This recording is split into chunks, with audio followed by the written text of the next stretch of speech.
Hi ചങ്കളെ. അപ്പൊ ഞാനേ രാവിലത്തെ ഭക്ഷണം കഴിക്കാൻ വേണ്ടി പോവാണ്, നാസ്ത. അപ്പൊ എന്തൊക്കെയെന്ന് കാണിച്ചു തരാം. എപ്പോഴും രാവിലെ നമ്മൾ എരിവ് കുറവുള്ള ഭക്ഷണങ്ങൾ കഴിച്ചാൽ അന്നത്തെ ദിവസം നമുക്ക് നല്ല സുഖീകരം.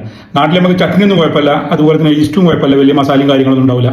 മറ്റുള്ള ഈ മസാലയുള്ള കറികൾ നമ്മൾ കൂടുതൽ കഴിച്ചു കഴിഞ്ഞാൽ നമുക്കിങ്ങനെ പൊളിച്ച് തേട്ട് ദഹനക്കുറവ് ഒരുപാട് പ്രശ്നങ്ങളുണ്ടാവും. ഞാൻ സ്ഥിരമായിട്ട് ഇവിടെ കഴിക്കണം എന്താണെന്ന് വെച്ച് കഴിഞ്ഞാൽ ഡെയിലി രാവിലെ ഒരു മുടുക, അത് ഉറപ്പാണ്. മുടുക ഇല്ലാതെ ഒരു പരിപാടി നടക്കില്ല. പിന്നെ അതേമാതിരി ഇത് ജാത്രാണ്, പിന്നെ ഇത് ഒലീവ് ഓയിലാണ്. ഇവിടെ ഇത് ഒലീവ് ഓയിൽ ഇതിന്റെ മുകളിൽ കൂടെ അങ്ങനെ പാരും. ഒലീവ് ഓയിൽ പറഞ്ഞിട്ട് ജാത്രം അതിന്റെ മുകളിൽ ഇട്ട് കൊടുക്കും. ഇങ്ങനെയാണ് തിന്നലിപ്പോൾ കുറേ കാലമായിട്ട്. ഇതിപ്പോൾ അറബി പേരയിലാ കൊണ്ട് നടക്കും, അല്ലെങ്കിൽ ഒലക്ക തിന്നും.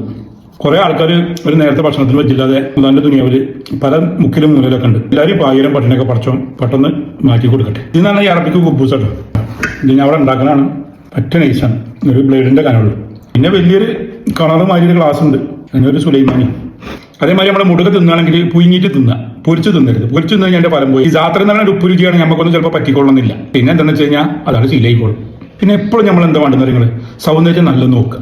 പട്ടിണി കിടന്നാൽ മല്ല, സൗന്ദര്യം നമ്മൾ നോക്കാതിരിക്കരുത്. ഒരു 40 വയസ്സായി 45 വയസ്സായി ഞാൻ തന്തയി അങ്ങനെ ചിന്ത നമ്മളെ ഇടയിൽ ഉണ്ടാകാൻ പാടില്ല. സ്വന്തം കാര്യം സ്വന്തം സൗന്ദര്യമൊക്കെ നോക്കി നടന്നാൽ തന്നെ നമുക്കൊരു പരിധി വരെ എല്ലാ പ്രശ്നങ്ങളും ഒഴിവാൻ പറ്റും. എന്നാൽ ശരി, അപ്പോൾ തടി നോക്കുക, കുടുംബം നോക്കുക. കാണുമ്പോൾ കാണാം. ബൈ.